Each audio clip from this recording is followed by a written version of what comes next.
24 മണിക്കൂർ ഇടവേളയ്ക്ക് ശേഷം സൗദി അറേബ്യയ്ക്ക് നേരെ വീണ്ടും ഇറാന്റെ ആക്രമണ ശ്രമം. കഴിഞ്ഞ ഏതാനും മണിക്കൂറുകൾക്കുള്ളിൽ രാജ്യത്തെ ലക്ഷ്യമിട്ടെത്തിയ ഒരു ക്രൂയിസ് മിസൈൽ പ്രതിരോധ സേന വിജയകരമായി തടയുകയും തകർക്കുകയും ചെയ്തതായി സൗദി പ്രതിരോധ മന്ത്രാലയം അറിയിച്ചു. മന്ത്രാലയ വക്താവ് മേജർ ജനറൽ തുർക്കി അൽ മാലിക്കിയാണ് ഇന്ന് ഇത് സംബന്ധിച്ച ഔദ്യോഗിക സ്ഥിരീകരണം നൽകിയത്. രാജ്യത്തിന് നേരെ തുടർച്ചയായി ഉണ്ടാകുന്ന വ്യോമാക്രമണ ശ്രമങ്ങളെ തടയുന്നതിൽ സൗദി വ്യോമ പ്രതിരോധ സേനയും എയർഫോഴ്സും മികച്ച മുന്നേറ്റമാണ് നടത്തുന്നത്. പ്രതിരോധ മന്ത്രാലയം പുറത്തുവിട്ട ഏറ്റവും പുതിയ റിപ്പോർട്ടുകൾ പ്രകാരം ശത്രുതാപരമായ നീക്കങ്ങൾ ആരംഭിച്ചത് മുതൽ ഇതുവരെ ഏകദേശം 883 ഡ്രോണുകളാണ് സേന ആകാശത്ത് വെച്ച് തന്നെ നശിപ്പിച്ചത്. ഇതിനു പുറമെ 72 ബാലിസ്റ്റിക് മിസൈലുകളും കഴിഞ്ഞ മണിക്കൂറിൽ തകർത്തത് ഉൾപ്പെടെ ആകെ 9 ക്രൂയിസ് മിസൈലുകളും പ്രതിരോധ സേന വിജയകരമായി പ്രതിരോധിച്ചു. ഇതുവരെ നടന്ന ആക്രമണ ശ്രമങ്ങളിൽ ഭൂരിഭാഗവും രാജ്യത്തിന്റെ കിഴക്കൻ പ്രവിശ്യയെയും തലസ്ഥാനമായ റിയാദിനെയുമാണ് ലക്ഷ്യം വെച്ചിരുന്നത്.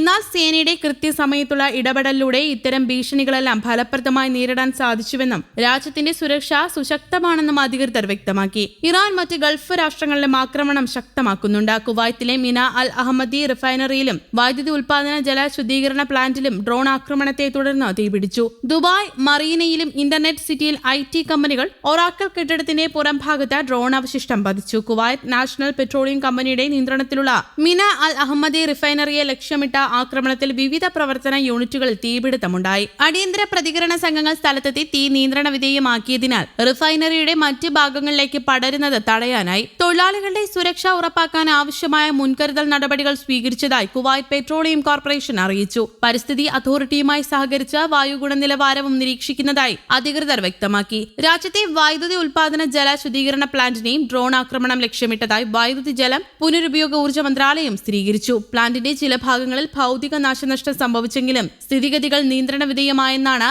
മന്ത്രാലയ വക്താവ് അറിയിച്ചത്.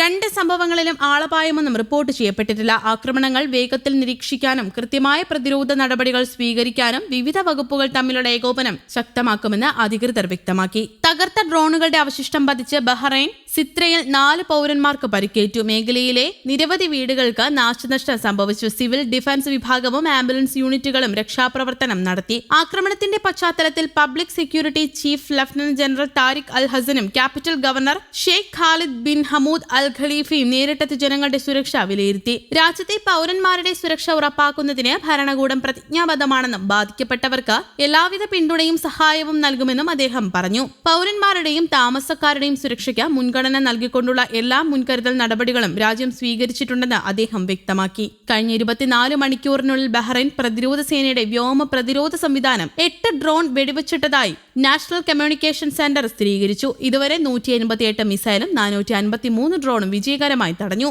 ശനിയാഴ്ച പുലർച്ചെ ദുബായ് മറീനയിൽ ഡ്രോൺ അവശിഷ്ടം കെട്ടിടത്തിന്റെ പുറംഭാഗത്ത് പതിച്ചതായി അധികൃതർ അറിയിച്ചു. തീപിടുത്തമോ ആളുകൾക്ക് പരിക്കുകളോ റിപ്പോർട്ട് ചെയ്തിട്ടില്ല. അധികാരികൾ സ്ഥലത്തെത്തി സ്ഥിതിഗതികൾ പരിശോധിച്ചു. ഒറാക്കൽ കെട്ടിടത്തിന്റെ പുറംഭാഗത്ത് ഡ്രോൺ അവശിഷ്ടം പതിച്ച സംഭവത്തിലും ആർക്കും പരിക്കില്ല.